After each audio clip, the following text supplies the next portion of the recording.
విక్కీ కౌశల్, రష్మిక మందన ప్రధాన పాత్రలో నటించిన చావా బాలీవుడ్లో భారీ విజయం సాధించిన సినిమాల్లో ఒకటిగా నిలిచింది. ఛత్రపతి శివాజీ మహారాజ్ కుమారుడు ఛత్రపతి సంభాజీ మహారాజ్ జీవితం ఆధారంగా తెరకెక్కిన ఈ బయోపిక్ హిందీలో ఫిబ్రవరి 14, 2025న విడుదలై క్రిటిక్స్ ఇంకా ఆడియన్స్ ప్రశంసలు కూడా అందుకుంది. సోషల్ మీడియాలో అయితే అభిమానుల డిమాండ్ పెరగడంతో ఇటీవల ఈ సినిమా తెలుగు డబ్బింగ్ వర్షన్ కూడా విడుదలైపోయింది. భారీగా ప్రమోషన్స్ లేకున్నా తొలి రోజునే 2.25 కోట్ల రూపాయలను వసూలు చేయడం గమనార్హం ఈ సినిమా.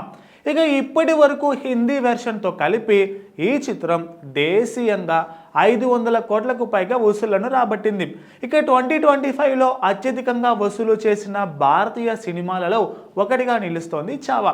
ఇక తెలుగు రాష్ట్రాల్లో ప్రజెంట్ చెప్పుకోదగ్గ కొత్త సినిమాలు లేకపోవడంతో ట్రేడ్ అనలిస్టులు కూడా ఈ వీకెండ్లో చావా మళ్ళీ దుమ్మురేపే అవకాశం ఉందని భావిస్తున్నారు. బీసీ సెంటర్లలో ఈ సినిమా పాజిటివ్ టాక్ తెచ్చుకుంటే కలెక్షన్లు కొత్త రికార్డుల వైపు దూసుకెళ్లడం ఖాయం అంటున్నారు అందరూ.